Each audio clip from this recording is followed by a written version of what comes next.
Assalamualaikum warahmatullahi wabarakatuh.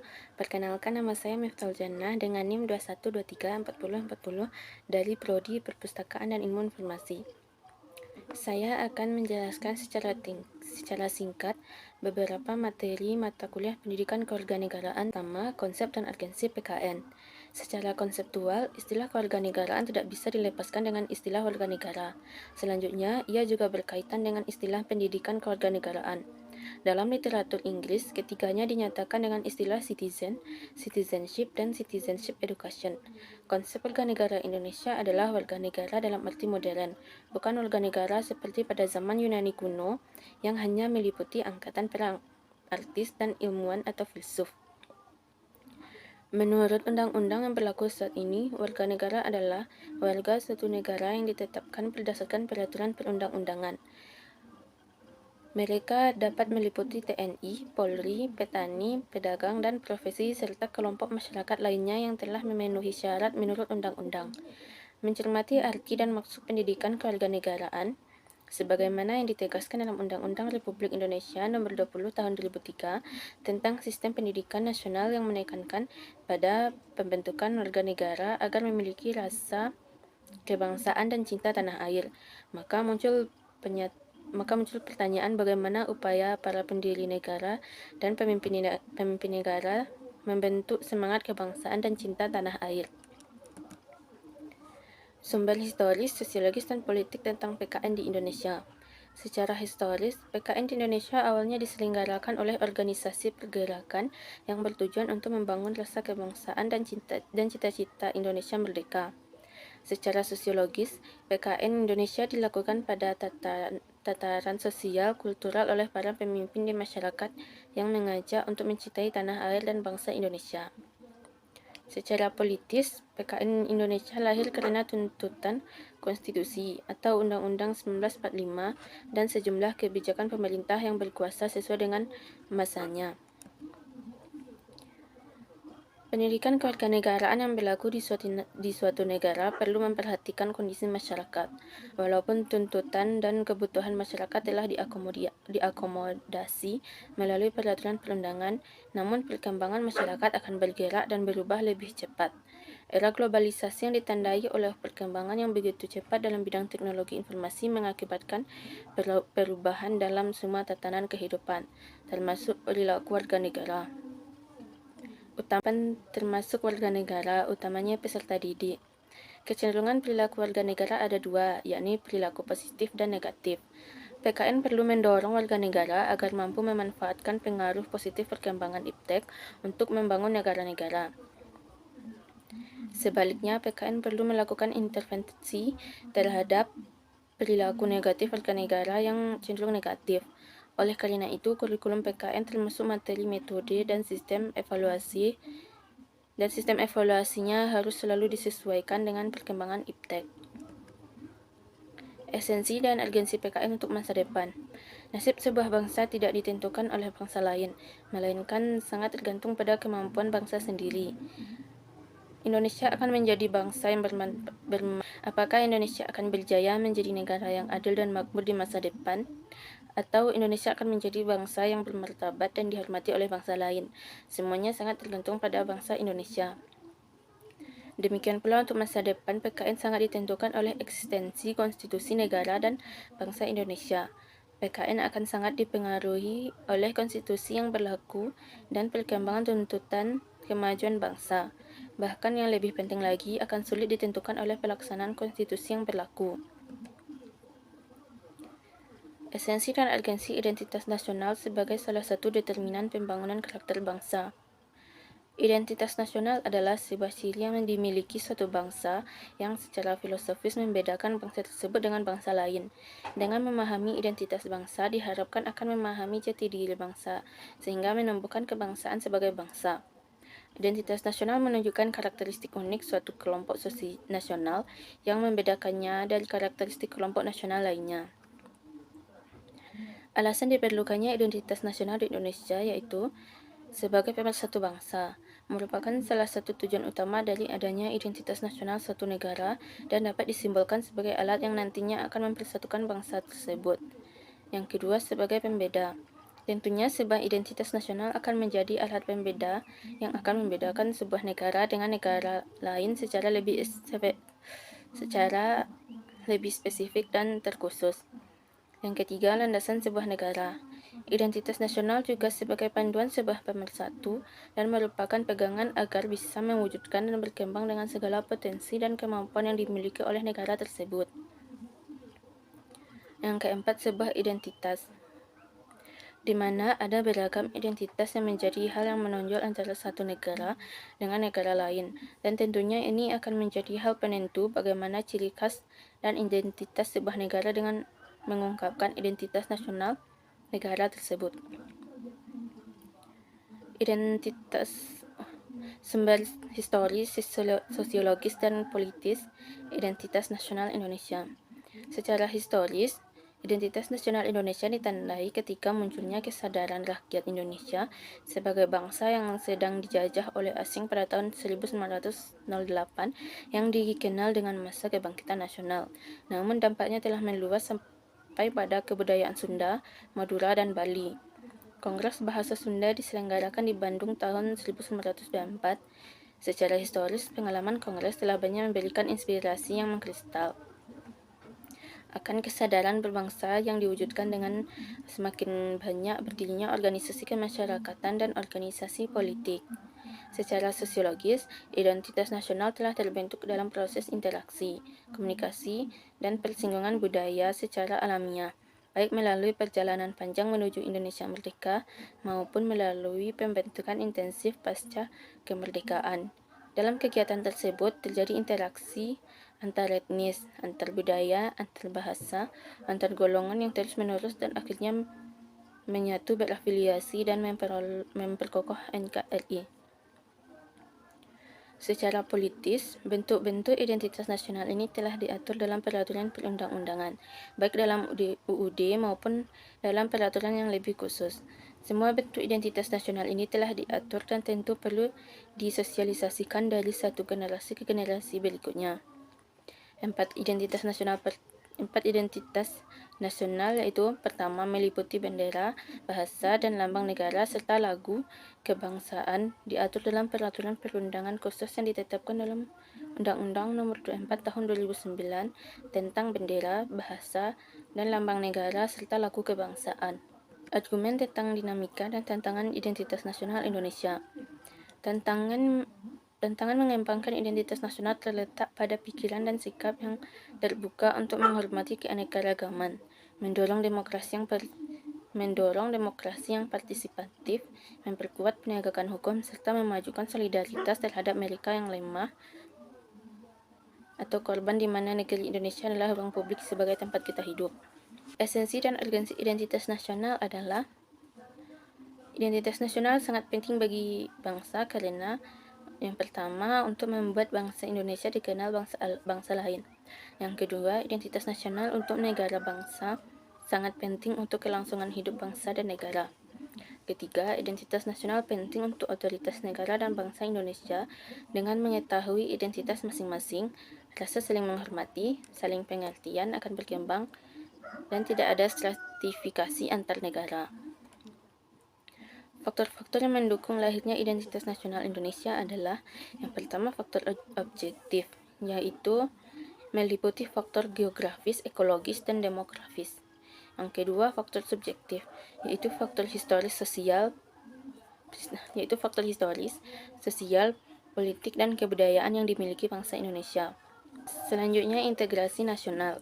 Secara etimologis, integritas nasional berasal dari dua kata bahasa Inggris, yaitu integrate yang berarti menyatupadukan, menggabungkan atau mempersatukan, dan nation yang berarti bangsa.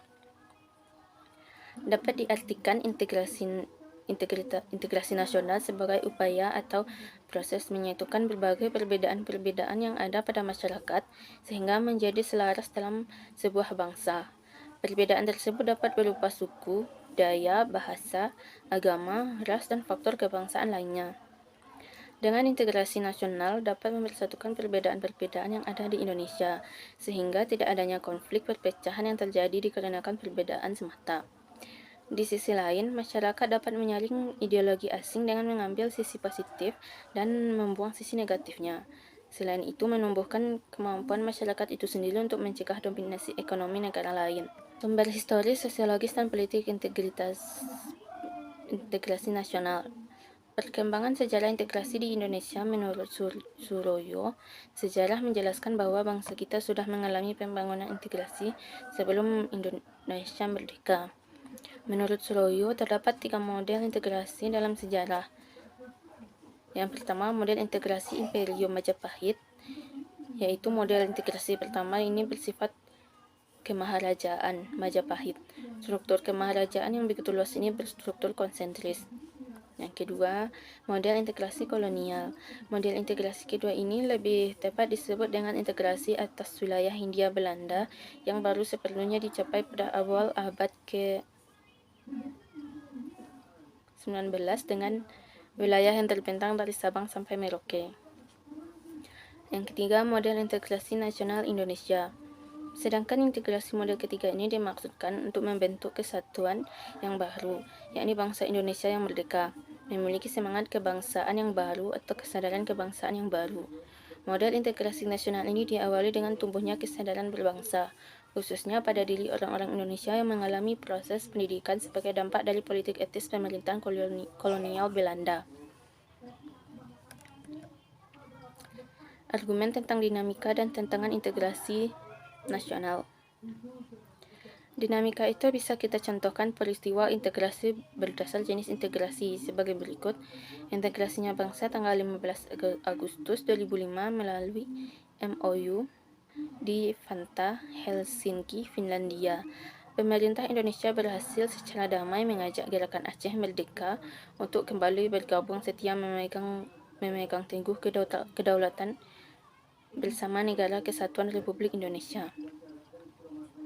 Integrasi wilayah melalui Deklarasi Juanda tanggal 13 Desember 1957.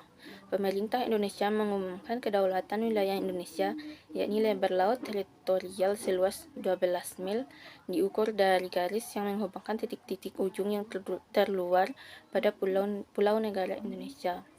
Integrasi elit massa. Dinamika integrasi elit massa ditandai dengan seringnya pemimpin mendekati rakyatnya melalui berbagai kegiatan, misalnya kunjungan ke daerah, tim muka dari PKK, dan kotak pos presiden. Kegiatan yang sifatnya mendekatkan elit dan massa akan menguatkan dimensi vertikal integrasi nasional. Dalam upaya mewujudkan integrasi nasional Indonesia, tantangan yang dihadapi datang dari dimensi horizontal dan vertikal. Dalam dimensi horizontal, tantangan yang ada berkenaan dengan pembelahan horizontal yang berakar pada perbedaan suku, agama, ras, dan geografi. Sedangkan dalam dimensi vertikal, tantangan yang ada adalah berupa celah perbedaan antara elit dan massa, di mana latar belakang pendidikan kekotaan menyebabkan kaum elit berbeda dari massa yang cenderung berpandangan tradisional. Selanjutnya, konstitusi dalam kehidupan bernegara dan berbangsa. Menurut Thomas Hobbes, manusia pada status naturalis bagaikan serigala, hingga timbulnya adagium homo homini lupus yang artinya yang kuat mengalahkan yang lemah. Selanjutnya timbullah perjanjian rakyat menyerahkan kekuasaannya kepada penguasa untuk menjaga perjanjian rakyat yang dikenal dengan istilah Votum Subjectionis. Dalam bukunya yang berjudul Leviathan, ia mengajukan suatu argumentasi tentang kewajiban politik yang disebut kontrak sosial, yang mengimplementasikan pengalihan kedaulatan kepada primus inter pares yang kemudian berkuasa secara mutlak. Contoh raja yang berkuasa secara absolut adalah Louis XIV, Raja Prancis, dimahkotai pada usia 5 pada 14 Mei 1643. Faktanya, konstitusi berbeda dari undang-undang dasar karena kesalahan pandangan masyarakat tentang konstitusi di negara-negara modern, sehingga pemahaman konstitusi kemudian disamakan dengan UUD. Pengawasan ini disebabkan oleh pengaruh ideologi terkodifikasi yang mengharuskan semua peraturan hukum ditulis untuk mencapai kesatuan hukum. Kesederhanaan hukum dan kepastian hukum secara umum ada dua konstitusi, yaitu konstitusi tertulis dan konstitusi tidak tertulis. Hampir semua negara di dunia memakai konstitusi tertulis kecuali Inggris dan Kanada. Pada dasarnya ada dua sistem yang biasanya digunakan dalam ketatanegaraan sehubung dengan perubahan konstitusi. Sistem pertama adalah bahwa ketika suatu konstitusi diubah, konstitusi secara keseluruhan berlaku penggantian konstitusional. Sistem kedua adalah bahwa jika konstitusi diubah, konstitusi asli tetap berlaku. Perubahan konstitusi adalah perubahan pada konstitusi asli. Argumentasi tentang dinamika dan tantangan konstitusi dalam kehidupan berbangsa dan bernegara. Setelah ditetapkan satu hari setelah proklamasi kemerdekaan, UUD Negara Republik Indonesia 1945 mulai berlaku sebagai hukum dasar yang mengatur kehidupan ketatanegaraan Indonesia dengan segala keterbatasannya. Mengapa demikian? Karena sejak semula UUD NRI 1945 oleh Bung Karno sendiri dikatakan sebagai UUD kilat yang akan terus disempurnakan pada masa yang akan datang. Dinamika konstitusi Indonesia pada pertengahan tahun 1997, negara kita dilanda krisis ekonomi dan moneter yang sangat hebat. Akibat dari krisis tersebut adalah harga-harga melambung tinggi, sedangkan daya beli masyarakat terus menurun. Sementara itu, nilai tukar rupiah terhadap mata uang asing, terutama dolar Amerika, semakin merosot. Menyikapi kondisi tersebut, pemerintah berusaha menanggulanginya dengan berbagai kebijakan. Namun kondisi ekonomi tidak kunjung membaik walaupun pemerintah sudah melakukan banyak hal. Keadaan yang semakin buruk menyebabkan masyarakat sudah tidak lagi mempercayai pemerintah. Keadaan yang sudah tidak bisa dikendalikan menyebabkan berhentinya Presiden Soeharto dari jabatannya pada 21 Mei 1998 yang menjadi awal era reformasi di tanah air. Tuntutan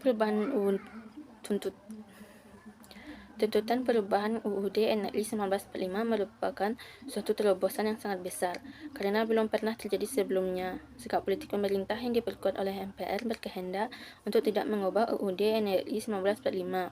Namun jika tetap dilaksanakan, harus melalui proses referendum yang sangat ketat. Esensi dan urgensi konstitusi dalam kehidupan bangsa dan bernegara. Di dalam negara yang mendasarkan dirinya atas demokrasi konstitusional, UUD memiliki fungsi yang khas, yaitu membatasi kekuasaan, sehingga kekuasaan tidak sewenang-wenang. Secara umum dapat dikatakan bahwa eksistensi konstitusi dalam suatu negara merupakan suatu keniscayaan, karena dengan adanya konstitusi akan terciptanya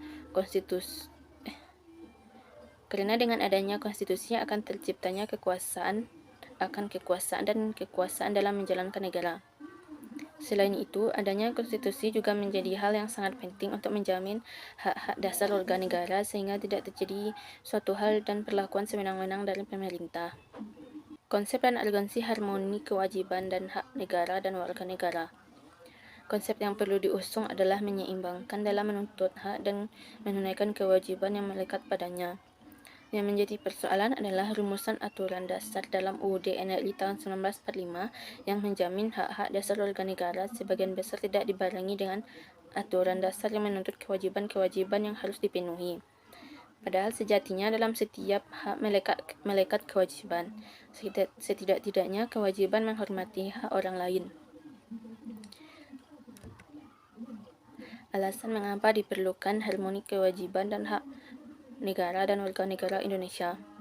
Mekanismenya adalah kepatuhan tanpa reserve rakyat terhadap penguasa. Dalam hal ini, raja atau sultan sebagai bentuk penghambaan secara total. Keadaan yang sama berlangsung tatkala masa penjajahan di Nusantara, di mana horizon kehidupan politik di daerah jajahan mendorong aspek kewajiban sebagai postulat yang mengonstruksi pemikiran rakyat di Nusantara untuk mengedepankan kewajiban dan dalam batas-batas tertentu, melupakan pemerolehan hak, walaupun pada kenyataannya bersifat temporal karena sebagaimana terekam dalam Max Havelaar, rakyat yang tertindas akhirnya memberontak menuntut hak-hak mereka. Esensi dan urgensi harmoni kewajiban dan hak negara dan warga negara. Hak adalah kuasa untuk menerima atau melakukan sesuatu yang semestinya diterima atau dilakukan melulu oleh pihak tertentu dan tidak dapat oleh pihak lain manapun juga yang prinsipnya dapat dituntut secara paksa olehnya. Wajib adalah beban untuk memberikan sesuatu yang semestinya diberikan dan diberikan oleh pihak tertentu, tidak dapat dipaksakan oleh pihak lain manapun yang pada prinsipnya dapat dituntut secara paksa oleh yang berkepentingan. Hak dan kewajiban warga negara merupakan wujud dari hubungan warga negara dengan negara. Hak dan kewajiban bersifat timbal balik, bahwa warga negara memiliki hak dan kewajiban terhadap negara. Sebaliknya, negara memiliki hak dan kewajiban terhadap warga negara. Sebagaimana telah ditetapkan dalam UUD 1945 pada pasal 28 yang menetapkan bahwa hak warga negara dan penduduk untuk berserikat dan berkumpul, mengeluarkan pikiran dengan lisan maupun tulisan. Sumber historis, sosiologis, politik tentang harmoni kewajiban dan hak negara dan warga negara. Secara historis, perjuangan menegakkan hak asasi manusia terjadi di dunia Barat adalah John Locke, seorang filsuf Inggris pada abad ke-17 yang pertama kali merumuskan adanya hak alamiah yang melekat pada setiap diri manusia, yaitu hak atas hidup, hak kebebasan, dan hak milik. Sumber politik yang mendasari dinamika kewajiban dan hak negara dan warga negara Indonesia adalah proses dan hasil perubahan UUD NRI 1945 yang terjadi pada era reformasi. Pada awal era reformasi, muncul berbagai tuntutan reformasi di masyarakat. Tuntutan tersebut disampaikan oleh berbagai komponen bangsa, terutama oleh mahasiswa dan pemuda. Sumber sosiologis. Sumber terjadinya berbagai gejolak dalam masyarakat kita saat ini ada akibat munculnya kebencian sosial budaya terselubung. Gejala ini muncul dan semakin menjadi-jadi pasca runtuhnya rezim Orde Baru. Ketika rezim Orde Baru berhasil dilengsarkan, pola konflik di Indonesia ternyata bukan hanya terjadi antara pendukung fanatik Orde Baru dengan pendukung reformasi, tetapi justru meluas menjadi konflik antar suku, antar umat beragama, dan kelas sosial, kampung, dan sebagainya. Sifatnya pun bukan vertikal antara kelas atau dengan kelas bawah, tapi justru lebih sering horizontal antara sesama rakyat kecil, sehingga konflik yang terjadi bukan konflik yang kolektif tetapi destruktif, sehingga kita menjadi sebuah bangsa yang menghancurkan dirinya sendiri. Konsep dan urgensi demokrasi yang bersumber dari Pancasila. Kata demokrasi merujuk pada pengertian kehidupan bernegara atau bermasyarakat di mana warga negara dewasa diharapkan dapat berpartisipasi dalam pemerintahan melalui wakilnya yang dipilih. Selanjutnya, pemerintahan dalam hal ini merupakan wakil rakyat, dapat memberikan jaminan kebebasan, kemerdekaan berbicara, beragama, berpendapat, berserikat, menegakkan rule of law, adanya pemerintahan mayoritas yang menghormati hak kelompok minoritas, dan masyarakat yang warga negaranya saling memberi perlakuan yang sama. Esensi dan urgensi demokrasi Pancasila. Demokrasi itu selain memiliki sifat yang universal, yakni diakui oleh seluruh bangsa-bangsa yang beradab di seluruh dunia, juga memiliki sifat yang khas dari masing-masing negara. Sifat khas demokrasi di setiap negara biasanya tergantung ideologi masing-masing. Demokrasi kita pun selain memiliki sifat yang universal, juga memiliki sifat khas sesuai dengan budaya bangsa Indonesia yang berdasarkan Pancasila. Sebagai demokrasi yang berakar pada sebagai demokrasi yang berakar pada budaya bangsa, kehidupan demokratis yang kita kembangkan harus mengacu pada landasan ide Pancasila dan landasan konstitusional UUD NRI tahun 1945. Penegakan hukum yang berkeadilan. Penegakan hukum adalah proses dilakukannya upaya untuk tegaknya atau berfungsinya norma-norma hukum secara nyata sebagai pedoman perilaku dalam lalu lintas atau hubungan-hubungan hukum dalam kehidupan bermasyarakat dan bernegara.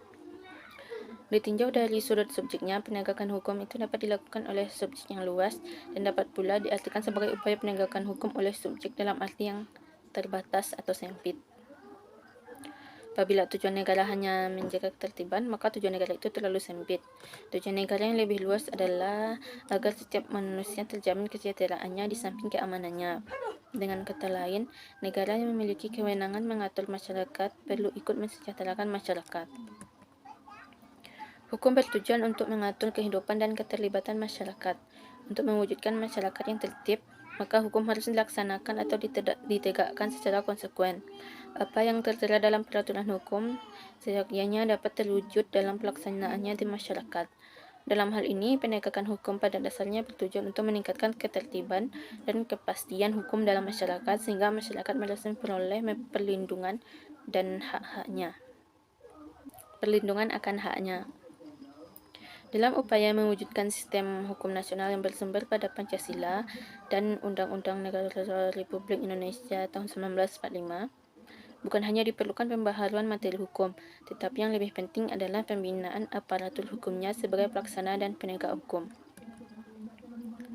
Argumen tentang dinamika dan tantangan penegakan hukum yang berkeadilan Indonesia. Negara kita telah memiliki perangkat penegakan hukum yang memadai.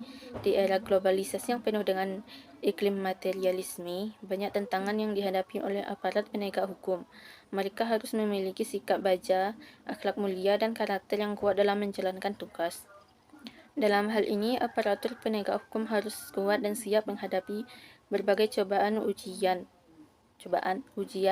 godaan yang dapat berakibat jatuhnya wibawa sebagai penegak hukum. Esensi dan urgensi penegakan hukum yang berkeadilan di Indonesia. Sebagaimana telah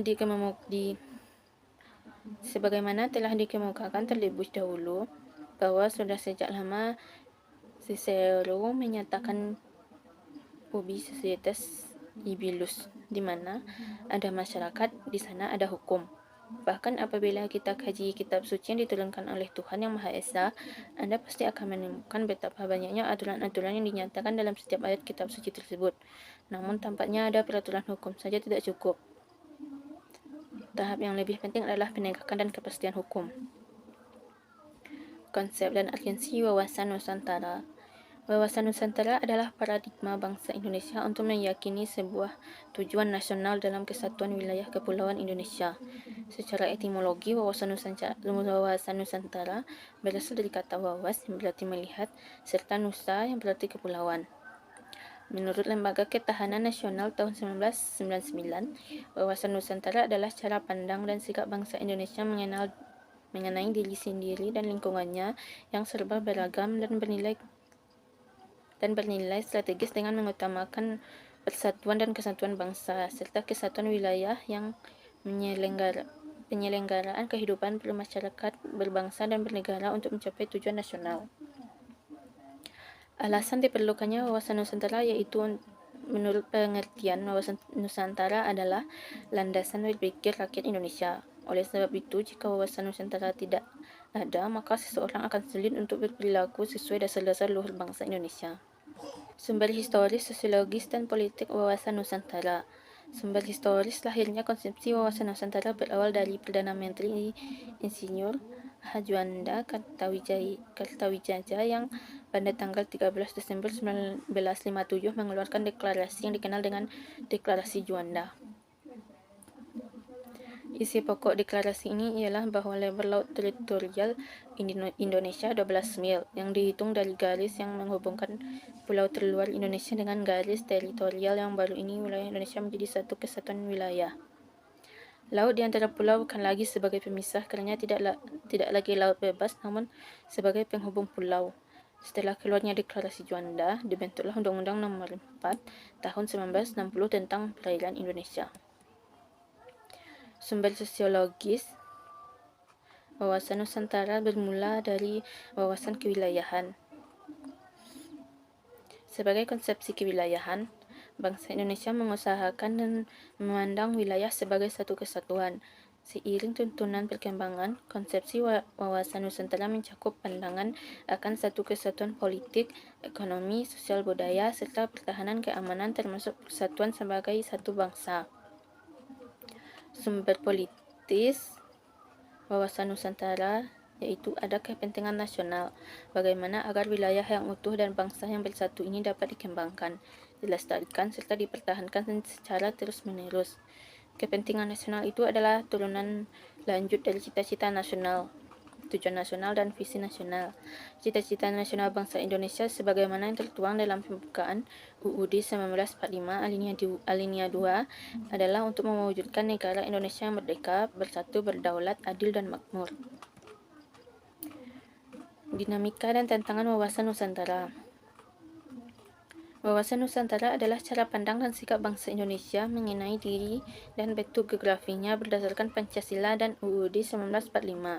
Dalam pelaksanaannya, wawasan Nusantara mengutamakan kesatuan wilayah dan menghargai kebinekaan untuk mencapai tujuan nasional. Unsur-unsur yang terdapat dalam wawasan Nusantara terdiri atas wadah, yaitu wujud wilayah, tata inti organisasi bagi Indonesia, dan tata kelengkapan organisasi.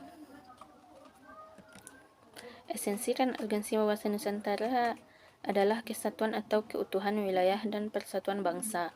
Mencakup di dalamnya akan satu kesatuan politik, ekonomi, sosial budaya, dan pertahanan keamanan. Wawasan Nusantara merupakan perwujudan dari sila ketiga Pancasila, yaitu Persatuan Indonesia. Urgensi wawasan Nusantara sangat penting, berfungsi sebagai panduan dan pedoman dasar bagi penyelenggara bagi kehidupan yang memberikan motivasi atau dorongan untuk mencapai tujuan, juga melandasi perjuangan bangsa Indonesia untuk bersatu dan mencapai tujuan nasional secara utuh. Ketahanan nasional. Ketahanan nasional merupakan salah satu konsepsi kenegaraan Indonesia. Ketahanan sebuah bangsa pada dasarnya dibutuhkan guna menjamin serta memperkuat kemampuan bangsa yang bersangkutan, baik dalam rangka mempertahankan kesatuannya, menghadapi ancaman yang datang maupun mengupayakan sumber daya guna memenuhi kebutuhan hidup. Dengan demikian, ketahanan bangsa merupakan kemampuan suatu bangsa untuk mempertahankan persatuan dan kesatuannya, memperkuat daya dukung kehidupannya, menghadapi segala bentuk ancaman yang dihadapinya sehingga mampu melangsungkan kehidupannya dalam mencapai kesejahteraan bangsa tersebut. Terdapat 3 pengertian ketahanan nasional atau disebut sebagai wajah ketahanan nasional. Ketahanan nasional sebagai konsep ketahanan nasional sebagai konsepsi adalah konsep khas bangsa Indonesia sebagai pedoman pengaturan penyelenggaraan bernegara dengan berlandaskan pada ajaran Astagatra. Ketahanan nasional sebagai kondisi ketahanan nasional sebagai kondisi adalah kondisi dinamis bangsa Indonesia yang berisi keuletan dan daya tahan. Ketahanan nasional sebagai metode atau strategi adalah cara yang digunakan untuk menyelesaikan masalah dan ancaman kebangsaan melalui pendekatan Astagatra yang sifatnya integral komprehensif. Konsep bela negara sebagai upaya mewujudkan ketahanan nasional. Upaya bela negara selain sebagai kewajiban dasar manusia, juga merupakan kehormatan bagi setiap warga negara yang dilaksanakan dengan penuh kesadaran, tanggung jawab, dan rela berkorban dalam pengabdian kepada negara dan bangsa. Bela negara dapat dibedakan secara fisik maupun non-fisik. Bela negara secara fisik dilakukan untuk menghadapi ancaman dari luar. Sedangkan bela negara secara non-fisik dapat didefinisikan sebagai segala upaya untuk mempertahankan negara kesatuan Republik Indonesia dengan cara meningkatkan kesadaran berbangsa dan bernegara. Urgensi ketahanan nasional dan bela negara. Terdapat hubungan antara ketahanan nasional dengan pembelaan negara atau bela negara. Bela negara merupakan perwujudan warga negara dalam upaya mempertahankan dan meningkatkan ketahanan nasional bangsa Indonesia. Keikutsertaan warga negara dalam upaya menghadapi atau menanggulangi ancaman hakikat ketahanan nasional dilakukan dalam wujud upaya bela negara. Pada uraian sebelumnya telah dikatakan bahwa bela negara mencakup pengertian bela negara secara fisik dan non-fisik. Bela negara secara fisik adalah memanggul senjata dalam Bela negara secara fisik adalah memanggul senjata dalam menghadapi musuh. Bela negara secara non-fisik pengertiannya lebih sempit daripada bela negara secara non-fisik. Alasan perlunya ketahanan nasional dan bela negara. Ketahanan nasional suatu negara yang merupakan faktor penting dan determinan terhadap eksistensi suatu bangsa dan negara yang bersangkutan. Ketahanan nasional merupakan benteng pertahanan bangsa dan negara di dalam menghadapi dan memecahkan berbagai masalah yang dihadapi oleh bangsa dan negara yang bersangkutan, tak terkecuali bagi bangsa Indonesia. Hal ini penting mengingat ketahanan nasional tidak saja berkaitan dengan aspek keamanan dan ketertiban masyarakat saja, melainkan berkaitan dengan berbagai aspek kehidupan bangsa, termasuk aspek penyelenggaraan negara dan pemerintahan negara.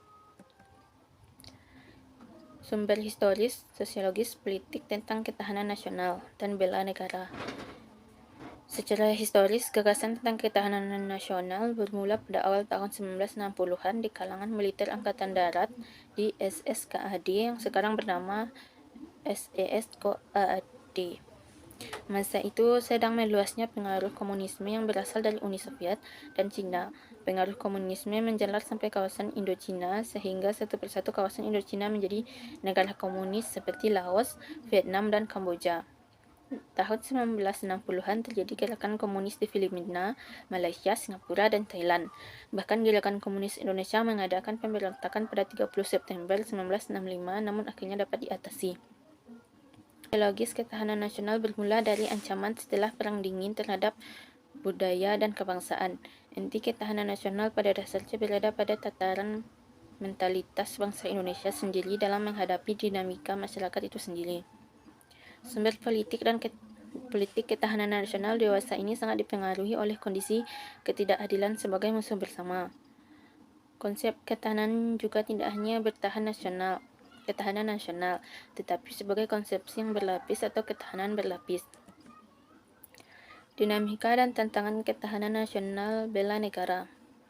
Seperti halnya kehidupan individual yang terus berkembang, kehidupan berbangsa juga mengalami perubahan, perkembangan, dan dinamika yang terus-menerus. Ketahanan nasional Indonesia akan selalu menghadapi aneka tantangan dan ancaman yang terus berubah. Ketahanan nasional sebagai kondisi, salah satu wajah TANAS, akan selalu mewujudkan dinamika sejalan dengan keadaan atau objektif yang ada di masyarakat kita. Sebagai kondisi gambaran ketahanan nasional bisa berubah, kadang tinggi, kadang rendah. Baiklah, sekian presentasi dari saya. Wassalamualaikum warahmatullahi wabarakatuh.